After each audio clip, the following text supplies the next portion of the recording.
नमस्कार दोस्तों, मैं विशाल कुमार, आपका विशाल जीएस एकेडमी पटना में आपका दिल खोलकर स्वागत है।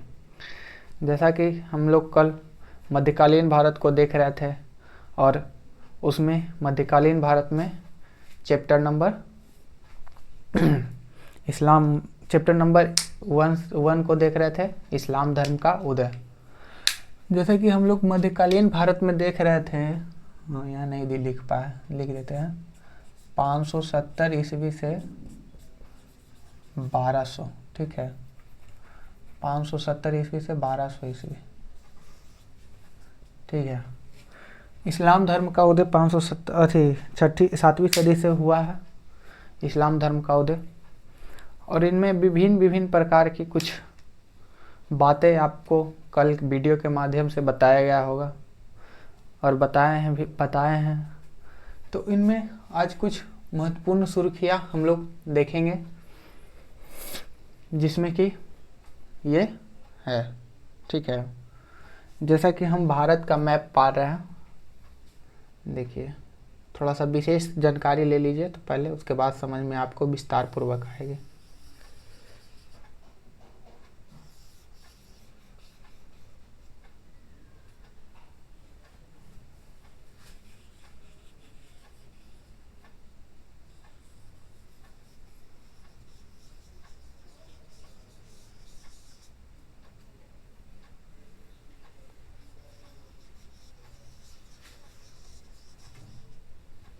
ये आपका भारत हो गया, थोड़ा सा टेढ़ा मेढ़ा हुआ होगा, ठीक है। ये आपका भारत है, ये मेरा महान भारत है।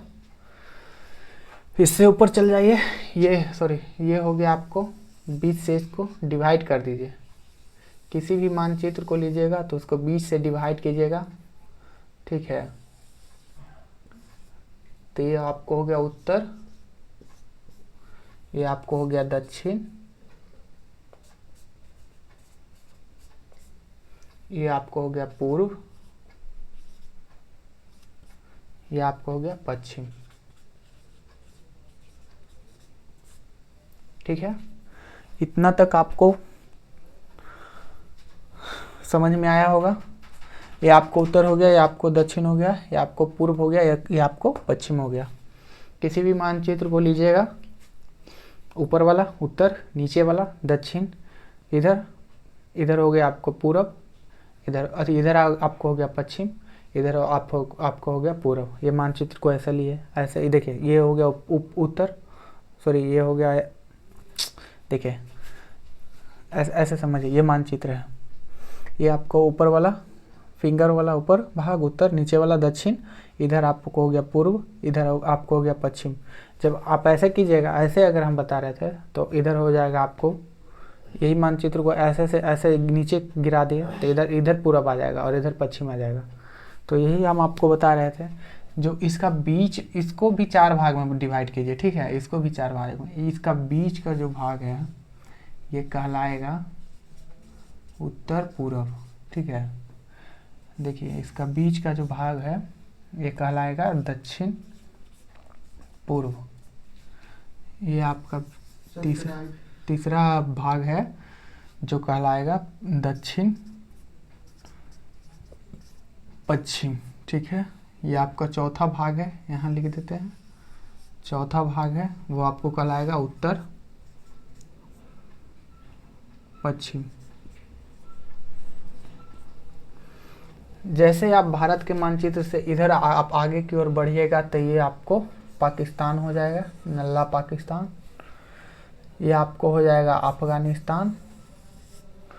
इधर बढ़िएगा तो ईरान हो जाएगा, इधर तुर्कमेनिस्तान, और उसी उधर सऊदी अरब हो जाएगा, ठीक है।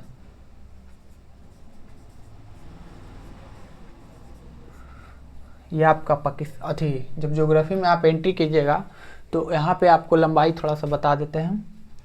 ये आपको पाकिस्तान का अफगानिस्तान का सीमा लगता है भारत के साथ। यहाँ लद्दाख है, ठीक है। लद्दाख से लगता है 106 किलोमीटर।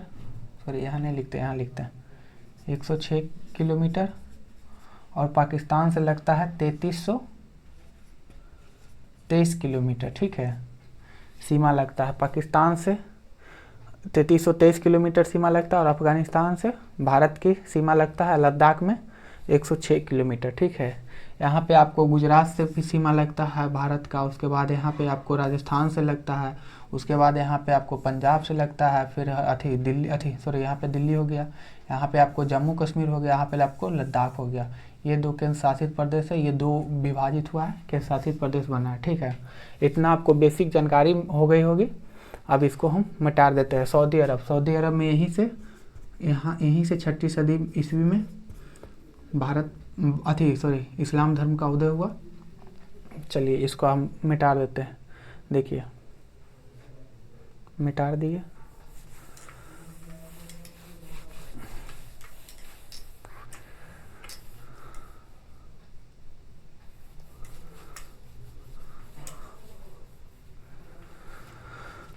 अब आइए टॉपिक पे, कुछ बेसिक जानकारी आपको मिली होगी। अब आइए टॉपिक पे। ये आपको एनसीईआरटी बेस पढ़ाया जाएगा। ये हर कॉम्पिटिटिव एग्जाम में इससे क्वेश्चन ज़रूर न ज़रूर आएगा। ठीक है, और जहाँ क्वेश्चन आएगा वहाँ पे हम आपको डिटेल से बताएंगे और डिटेल से समझाया जाएगा, ताकि आपको भयभीत नहीं होना है, अपने मार्ग को इधर उधर नहीं भटकना है, अपने मार्ग पर सीधे चलना है और सफलता प्राप्त करना है। देखिए यहाँ कहा गया है राज्य का कोई महत्व नहीं है। ये हम लिख लेते हैं ताकि आपको बाद में हम लिखेंगे क्लास में तो आपको टाइम मरेगा, इसलिए हम पहले लिख लेते हैं।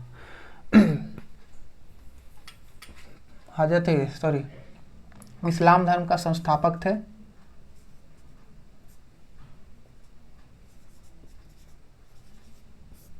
कल तक आपको बताए थे कि युद्ध के बारे में बताए थे। जैसे आपको हो गया बरद्रा का युद्ध 624 ईस्वी में, और हो गया फिर यहूदी का युद्ध 625 ईस्वी में, और फिर डीच का युद्ध हो गया 627 ईस्वी में। यहाँ तक आपको कल बेसिक जानकारी मिला था। उसके बाद आपको आज तीसरा क्लास में कुछ बेसिक पैगंबर मोहम्मद साहब,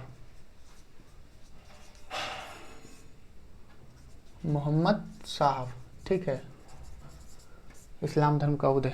इन्होंने कहा, कल आपको बता दिए थे यहाँ पे 3 थी, बरद्रा का युद्ध, डीच का युद्ध और यहूदी का युद्ध। ठीक है, और आज आज आपको यहाँ से स्टार्ट करेंगे। तो इस्लाम धर्म का संस्थापक थे पैगंबर मोहम्मद साहब। इन्होंने कहा कि राज्य का कोई महत्व नहीं है। ठीक है, पैगंबर हजरत मोहम्मद साहब ने कहा कि राज्य का कोई महत्व नहीं है। जैसे सऊदी अरब में जब इस्लाम धर्म का उदय हो रहा था तो वहाँ पे बहुत सारे कबीले, छोटे छोटे मतलब बटा हुआ था। उसी को लेकर के पैगंबर हजरत मोहम्मद साहब ने कहा कि राज्य का कोई महत्व नहीं है।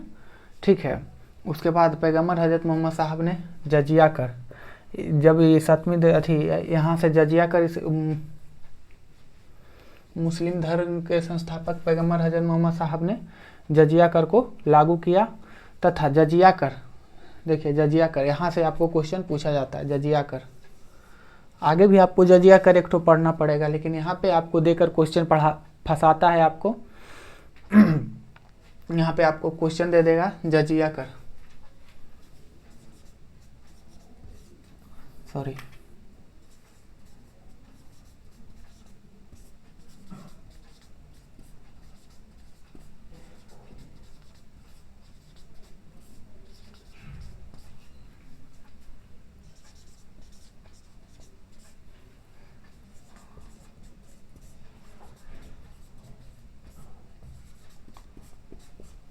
ठीक है, क्वेश्चन दे देगा आपको इस्लाम धर्म में जजिया कर किस वर्ग पर लागू था। ठीक है, ए नंबर ऑप्शन दे देगा आपको, सॉरी किस वर्ग पर लागू नहीं था।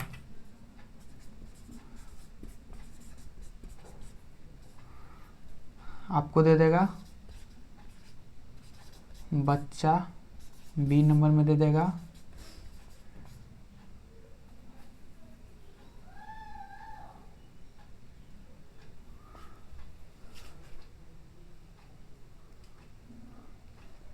लागू था, यहाँ पे था,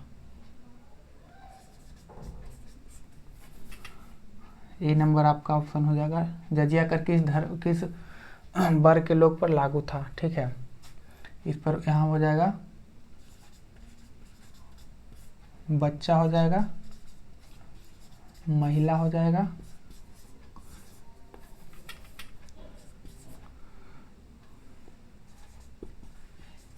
बूढ़ा, हो जाएगा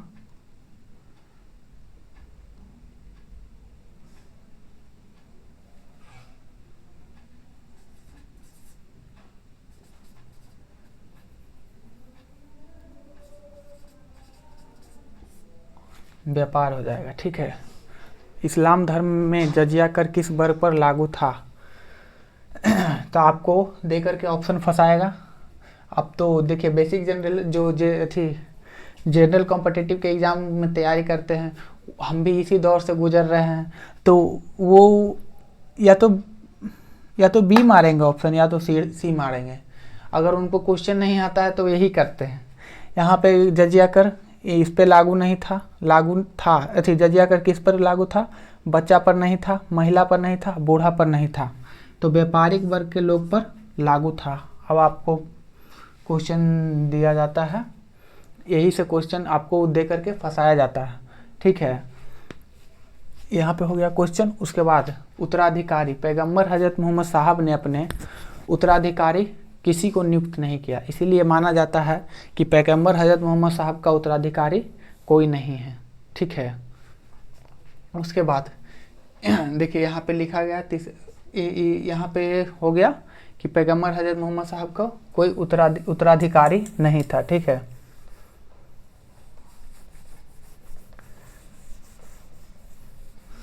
यहाँ पर लिखा जाता है शिया संप्रदाय और सुन्नी संप्रदाय, ये दोनों संप्रदाय देखिए।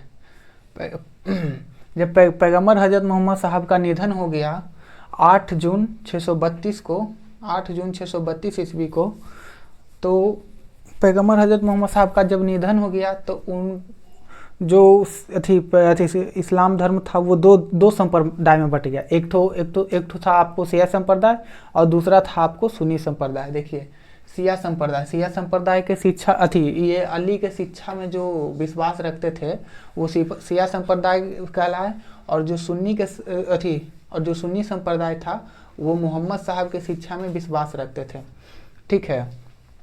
यही दोनों जो देखिए किसी लोग जब हम मतलब किसी देखिए इसको ऐसा समझ सकते हैं कि दो चीज़ के बीच में युद्ध हुआ।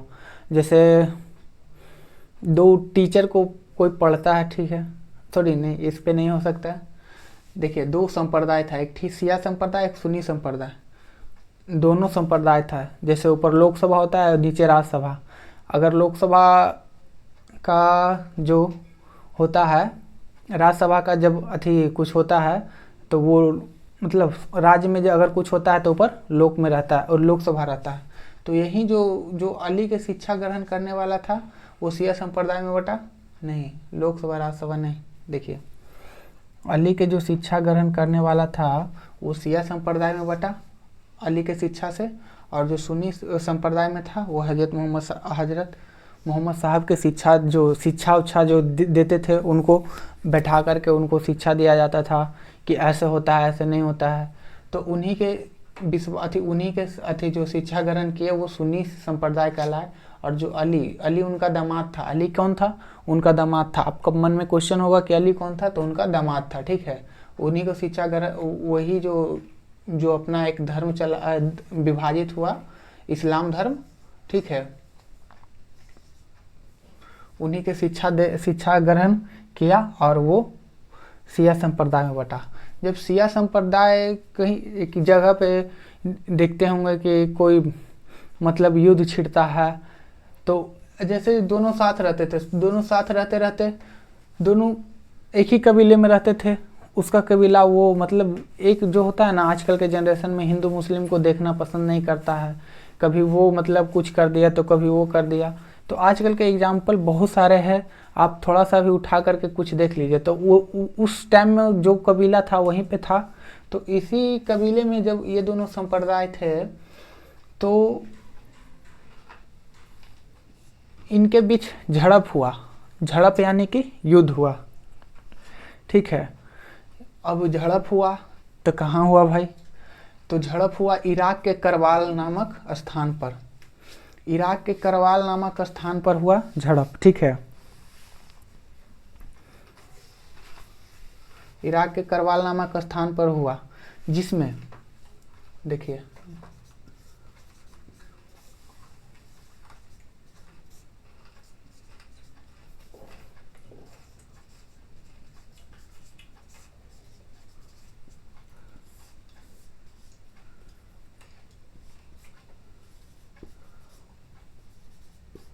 ये दोनों के बीच शिया और संप्रदाय और सुन्नी संप्रदाय के बीच झड़प हुआ।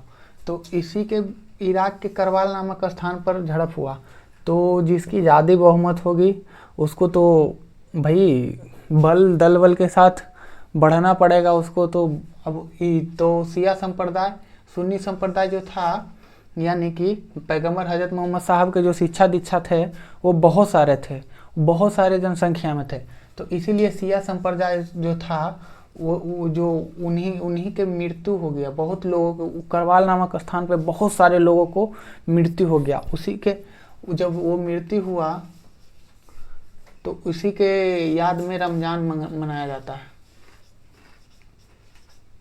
रमजान मनाया जाता है, हाँ। उसी के अथी में मुहर्रम मनाया जाता है। मुहर्रम मनाया जाता है। जैसे आजकल के जनरेशन में देखिएगा, मुहर्रम के टाइम आएगा तो मतलब वो सब मुस्लिम लोग अपने शरीर पे ही घात करते हैं। तो उन्हीं लोगों को इतिहास दोहराया जाता है कि उस समय जो झड़प हुआ था, उसी जो मुहर्रम मनाया जाता है, मुहर्रम मनाया जाता है। इसी के झड़प जो हुआ था उसी के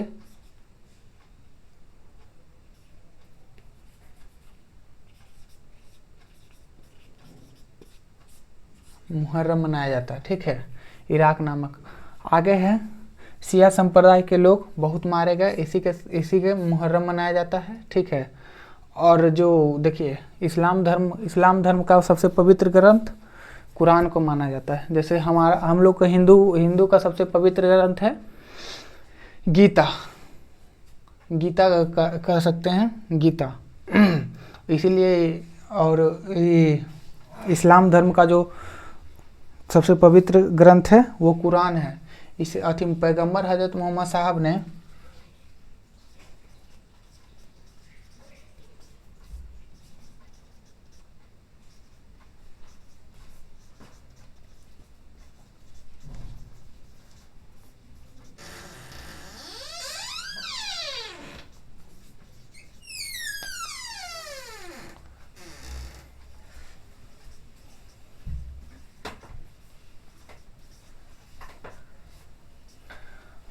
देखिए पैगंबर हजरत मोहम्मद साहब ने कुरान का उपदेश दिया।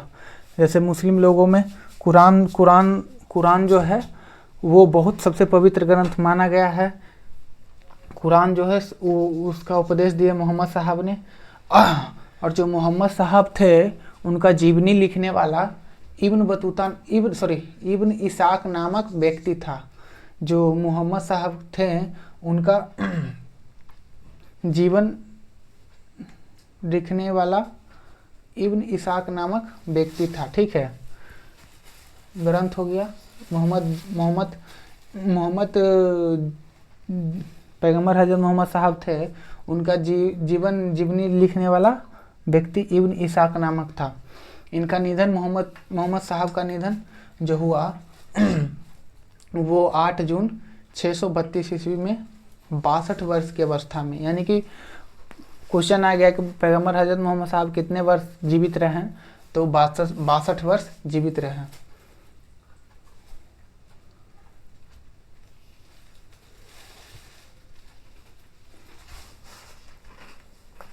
क्या लिखा गया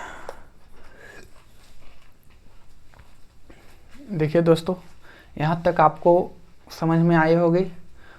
अगर आपको जहाँ समझ में नहीं आया होगा वहाँ कमेंट बॉक्स में लिखिएगा, हम वहाँ से फिर आगे बढ़ेंगे। आपको फिर से समझाया जाएगा नेक्स्ट वीडियो में। अगर आपको वीडियो अच्छा लगी हो तो लाइक और शेयर और सब्सक्राइब ज़रूर कीजिएगा। और हाँ, मेरा टेलीग्राम